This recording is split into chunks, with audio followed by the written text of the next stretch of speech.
Le Sénégal bruit de rapports et de tous les rapports.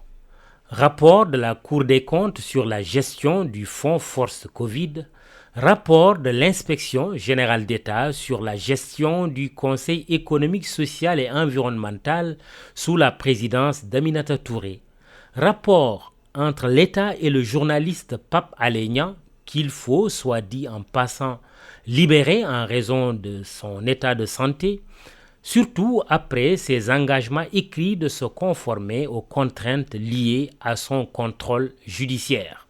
S'agissant du premier rapport, à savoir celui de la Cour des comptes sur l'argent de la Covid, le gouvernement, pour sa crédibilité et celle de toute l'administration vis-à-vis du peuple sénégalais et des partenaires économiques et financiers, n'a d'autre choix que de saisir la justice, comme le recommandent clairement les vérificateurs. La diligence dans le traitement des dossiers judiciaires quand ce sont les adversaires ou les critiques du régime qui sont mis en cause doit être également de rigueur s'il est question des gouvernants dont le comportement avec les deniers publics à la Lumbolo n'est pas catholique ou musulman. Sinon, demain, ne nous parlez surtout pas de mobilisation générale contre ceci ou contre cela.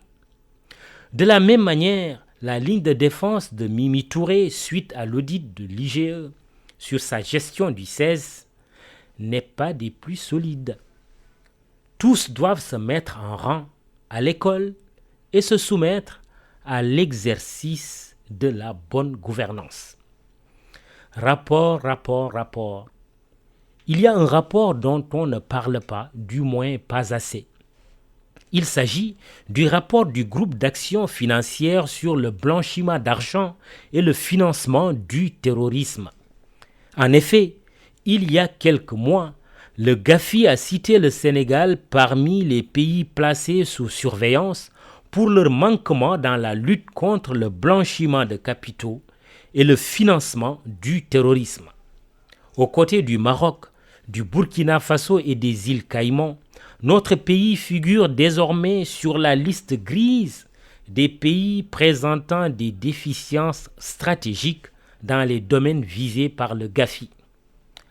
L'organisme intergouvernemental a toutefois souligné l'engagement pris par les 4 pays, dont le nôtre, de mettre en œuvre des plans d'action dans des délais impartis pour améliorer leur situation.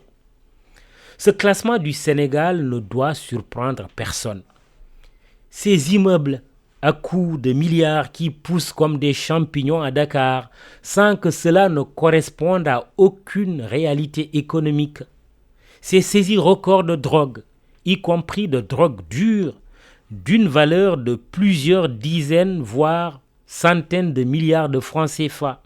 Ces trafics de faux billets et de faux de toutes sortes qui ne valent pas moins des milliards et des milliards, et parfois en devises étrangères. Tout ceci représente des signes, pour ne pas dire des preuves, de blanchiment d'argent et, comme le mentionne le GAFI, de financement présumé du terrorisme.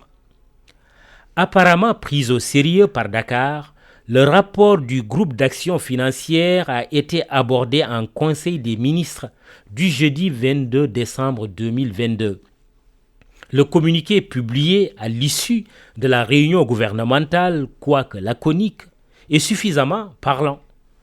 S'agissant de la transparence dans la gestion des finances publiques et du renforcement de la lutte contre le blanchiment des capitaux et le financement du terrorisme, le président de la République a réitéré son attachement à la transparence, à la promotion de la bonne gouvernance et à la reddition des comptes, érigé en pilier dans le plan Sénégal émergent. J'ai fini de citer. Des mots du président Macky Sall pour penser les mots de gouvernance du Sénégal? Espérons-le. L'alerte du GAFI est très préoccupante et la plus haute autorité de l'État semble l'avoir bien mesurée. En attendant la suite, c'est comme qui dirait « blanchissez, blanchissez, il en restera toujours quelque chose ». En plus des dangers liés au financement du terrorisme, rien d'étonnant avec le blanchiment d'argent que la capitale sénégalaise fasse partie des villes les plus chères au monde.